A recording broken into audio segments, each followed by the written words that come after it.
Samajwadi party के प्रवक्ता फखरुल हसन चांद इस वक्त हमारे साथ हैं। फखरुल भाई, भारतीय जनता पार्टी के दो सांसद हैं, एक लोकसभा सांसद, एक राज्यसभा सांसद। उन्होंने सुप्रीम कोर्ट को लेकर के कुछ टिप्पणियां करी, जिसके बाद पार्टी ने ही उनके बयानों से किनारा कर लिया, बोला वो उनका निजी बयान है। आप उन जो दोनों सांसदों के जो बयान है, आप उसको कैसे देखते हो, क्या कहें? देखिए, भारतीय जनता पार्टी की सोची समझी रणनीति है। पहले भाजपा बयान दिलाती है और उसके बाद किनारा कर लेती है। एक बयान तो लिखित में जारी होता है, क्या बिना इजाज़त के जारी हो गया होगा, ये पूरा देश समझता है। और समाजवादी पार्टी पहले से इस बात को कहती है कि भाजपा का संविधान और लोकतंत्र में भरोसा नहीं है, विश्वास नहीं है। और जिस तरह से न्यायपालिका के प्रति अविश्वास भारतीय जनता पार्टी ने दिखाया है, उससे भारतीय जनता पार्टी का जो चेहरा है वो बेनकाब हो गया है। भाजपा समझती है कि वो जो फंडामेंटल राइट्स हैं उनको ख़त्म करेगी और उसके बाद भी देश की सबसे बड़ी अदालत वो संवैधानिक वैधता के रूप में उसको चेक ना करे जो आप कानून बना रहे हैं। तो ऐसा नहीं होता है। देश के संविधान में व्यवस्था दी हुई है, न्यायपालिका कार्यपालिका के अधिकार क्षेत्र हैं जो भाई इसी को लेकर के हैं कि जो अधिकार हैं बाबा साहब अम्बेडकर ने वो अधिकार सबके लिए बताए हुए हैं। फिर उसमें अगर जो कार्यपालिका है, जब वो इस तरीके की चीज़ जो एक तरीके से जो भी कानून बने वो बना दे रही है, तो फिर क्यों न्यायपालिका उसमें टिप्पणी करी? इस तरीके की चीज़ उन्होंने जो अपना तर्क दिया। देखिए, भारतीय जनता पार्टी शायद भूल गई कि वो जो 400 पार का नारा दिया था, वो 400 पार आपको नहीं मिला है। आप संविधान नहीं बदल सकते, आप लोगों के फंडामेंटल राइट्स नहीं ख़त्म कर सकते।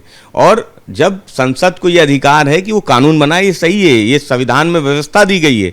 लेकिन भाजपा भूल जाती कि उसी संविधान में ये व्यवस्था दी गई है कि अगर आप संविधान के अनुरूप कोई कानून नहीं बनाते हैं तो उसको आखिर कौन देखेगा? तो उसकी संवैधानिक वैधता को देश की न्यायपालिका ही देखेगी। और अगर आप लोगों के फंडामेंटल राइट्स किसी कानून से समाप्त करने का प्रयास करेंगे तो आपको उतना बहुमत नहीं है कि आप बहुमत के आधार पर उसको संविधान में संशोधन कर दे। और भारतीय जनता पार्टी क्या चाहती है कि जो फंडामेंटल राइट्स हैं, लोगों के धार्मिक अधिकार हैं, उनको समाप्त करते हो देश की न्यायपालिका कुछ ना बोले, कुछ ना कहे। तो ये देश की न्यायपालिका की जिम्मेदारी है और संविधान ने ये जिम्मेदारी देश की न्यायपालिका को दी है। भाजपा को जो संविधान है उसको फिर से पढ़ना चाहिए। जो संविधान में कार्यपालिका, न्यायपालिका और संसद की व्याख्या की गई है, कानून बनाने की व्याख्या की गई है, उसको फिर से पढ़ना चाहिए। बिना पढ़े लिखे सांसद उनके जो अपने आप को बड़े डिग्रीधारी समझते हैं, समाजवादी पार्टी समझती है, उनको संविधान की या तो जानकारी नहीं है और या जानकारी होते हुए भी जानबूझ के देश की न्यायपालिका के खिलाफ इस तरीके की टिप्पणी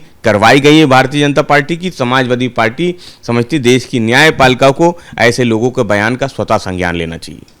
डॉक्टर एसवाई कुरैशी पूर्व जो चुनाव आयुक्त रहे, मुख्य चुनाव आयुक्त रहे, उन्होंने वक्फ को लेकर के एक जो टिप्पणी है वो की थी, जिसको लेकर के निशिकांत दुबे ने कहा कि आप चुनाव आयुक्त नहीं बल्कि मुस्लिम आयुक्त थे। उन्होंने यहाँ तक कहा कि आपके समय में ही, जब आप मुख्य चुनाव आयुक्त थे, तभी बांग्लादेश में सबसे अधिक मुस्लिमों का जो अवैध रूप से जो आए थे उनका जो आधार कार्ड है वो बना, और इस तरीके की जो टिप्पणियाँ हैं वो की गई। देखिए, ये भारतीय जनता पार्टी है जो कहती है कि कपड़े देख के किसी को पहचानूं, तो ये धर्म देख के लोगों को पहचानती है, नाम देख के लोगों को पहचानती है। ये उनके काम नहीं देखती है, ये नहीं देखती कि वो किस पद पे आसीन है। और अगर ये देखती तो क्या देश के जो चीफ जस्टिस हैं उनके खिलाफ बयान देते भाजपा, उनके सांसद बोलते?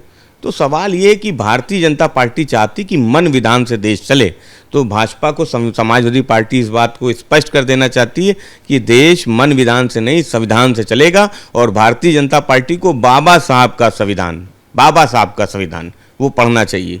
भाजपा के कार्यालय में बने हुए संविधान की व्याख्या समाजवादी पार्टी नहीं कर सकती। देश उस संविधान को समझता है। देश अगर समझता है तो बाबा साहब के संविधान को समझता है, और बाबा साहब के संविधान ने जो व्याख्या की हुई है उसको भारतीय जनता पार्टी को पढ़ना चाहिए। आपकी पार्टी के वरिष्ठ नेता हैं, पूर्व सांसद रहे ST हसन साहब, उन्होंने कहा कि औरंगजेब एक अच्छा शासक था, और उन्होंने कहा कि औरंगजेब के ही समय में जो अखंड भारत की परिकल्पना जो हम आज सोचते हैं वो औरंगजेब के समय पर ही थी। देखिए, समाजवादी पार्टी के पूर्व सांसद हैं, उनके बयान पे समाजवादी पार्टी को कोई टिप्पणी इसलिए नहीं करनी है क्योंकि हमारे नेता आदरणीय अखिलेश यादव जी ने हम सब समाजवादियों को ये निर्देश दिए हैं कि इतिहास के पन्ने 300 साल, 500 साल, 1000 साल पहले पूर्व में नहीं जाना है। आज जब समस्याएं सामने हैं, हमारे बेरोजगारी की, महंगाई को, किसान मजदूर की, उन समस्याओं पे बात ना करके हम 500 साल पुराने इतिहास के पन्नों को पलटे। इसलिए वो जो इतिहास के पन्ने पलट रहे हैं उस पर समाजवादी पार्टी को कोई टिप्पणी नहीं करनी है। आज कौन अच्छा शासक है इस बारे में बात होनी चाहिए। आखिर जनता अगर परेशान है, इस बारे में बात होनी चाहिए और समाजवादी पार्टी मुद्दों से भटकने नहीं देगी। उन्होंने कहा हमारे हीरो महाराणा प्रताप हैं पर मान सिंह और जय सिंह नहीं, जिनके वंशजों को Bharatiya Janata party deputy CM बना रही है।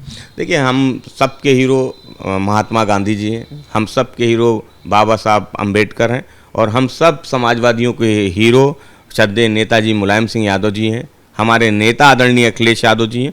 इसलिए समाजवादी पार्टी समझती कि इतिहास के पन्ने पलटने से केवल विवाद पैदा होते हैं, समाधान नहीं निकलता है। वर्तमान समाधान देता है और समाजवादी पार्टी इतिहास के पन्नों को पलटना नहीं चाहती।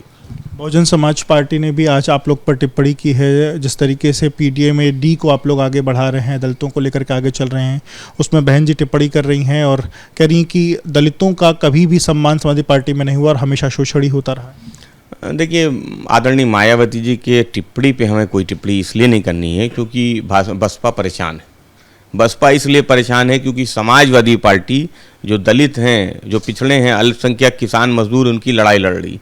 अगर कहीं किसी को घोड़ी पर नहीं बैठने दिया जा रहा, उसका अपमान हो रहा है, तो अगर किसी ने आवाज़ उठाई है तो समाजवादी पार्टी उठा रही है। अगर किसी दलित नौजवान को जिंदा जला दिया जा रहा है, उसके न्याय के लिए अगर किसी ने आवाज़ उठाई है तो आदरणीय अखिलेश यादव जी उठा रहे हैं।